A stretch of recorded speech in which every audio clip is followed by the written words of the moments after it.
Hi, I'm Carol Milne. I'm here at my studio in Seattle, and what I just did here, for you adrenaline junkies, that's about as crazy as I get. I just added some glass to a mold that's in the kiln at 1500 degrees, and that's what I did. I'm a sculptor, and I work mostly in cast glass. And the process I use is the lost wax casting process and knitting also. So come over here. This is where I do most of my wax work.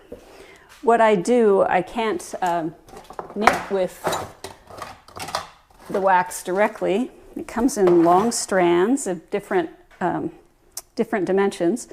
So what I do with it is I wrap it around knitting needles and make coils.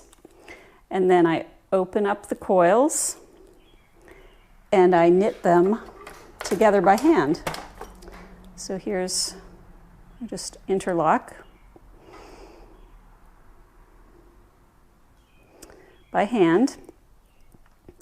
And then once I get a shape or something here, this is like many rows knitted together. Knitting is flexible, so I would shape it how I want it, and then I have to melt wax into all the joints so it stays stable and so it's all connected. That's what I'm working on here. I'm supporting the piece with these bricks, and the brown wax is a stronger wax that I hold the joints together. So the next piece I do is here's an example over here. This is actually what this piece is going to look like. I've bent it, but it will look like this. All these additions are ways for the wax to get out and for the glass to get in. So they all get cut off later. But what happens is I will make a mold around this whole thing out of plaster and silica. I'll turn the mold upside down and take a wallpaper steamer and melt all of the wax out. So then I'll end up with a plaster mold with an empty space where the wax was. Then I take that whole mold and I put it in the kiln like you just saw at the beginning, and this wax will all be gone, but there'll be an empty space where I'll add the glass, and the glass slowly melts down in.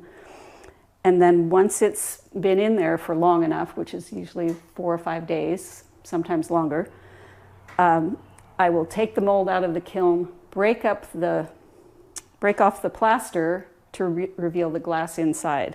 So it's all a one-of-a-kind process. A lot of what I've done is knitting with the knitting needle still in it. This work I think of as a celebration of the creative process. So it's knitting, the needle's still there, it's not finished, and yet you're putting it on a pedestal to look like it's finished. And that makes me laugh, and it also celebrates the part that I think is most important, the process of making the artwork rather than the finished piece. Similar to this, where it's two hands knitting themselves. So the knitting here is connected back to the hands. That series kind of started as a joke, initially taking the Escher drawing with the hands knitting themselves as or hands drawing themselves. Oh, what if you had two hands knitting themselves? But then I continued to make the series, and I had several key mentors in my life pass away. And then for me, it took on this different meaning of what does it mean to knit yourself, to become your own mentor. So I find myself still coming back to that work and dwelling on what that means. In this case, this one is like, I call this water wings. To me, it's a few years out from the loss, and it's like the piece is starting to float on its own. So the piece that's in the kiln right now is actually another piece in this series. So you'll have to wait to see what that one is. Other work I've done, I mean, most recently I did this piece I called Radiant. Because of the pandemic, I'm starting to, seems like making more Mobius strips, pieces that circle around or have these interior spaces that are caged. I'm not exactly sure where that's going, but that's where my mind has been. I've done some knitting in the round, like the dark blue piece there called Truly Scrumptious. To me, that's got kind of a figurative feel to it, even though there's no person in it. And I had a residency at Amazon last year. That's Amazon headquarters in Seattle. And I was inspired to do work based on their spheres. They have these large geodesic domes with greenhouses in them. So this is one of the pieces I did there. It was made of all these different four-sided diamond shapes that go together to make a hexahedron. And hanging from the ceiling here is a piece, part of a piece called Viper that I made in 2017. It was a 40-foot long, kind of snakish snakeskin. It was part of the Bellevue Sculpture Biennial in 2017. It was a 40-foot long sculpture that was in a space about 16 feet high with a kind of a snake head with knitting needles for fangs. It has since morphed into this wall quilt idea. And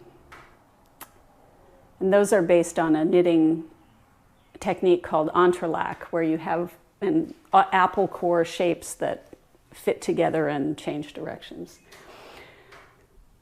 So that's the basics. I have these two interior spaces, and I have the exterior space where I have my kiln.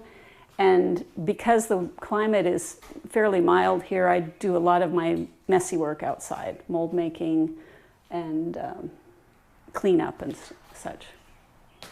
Thanks.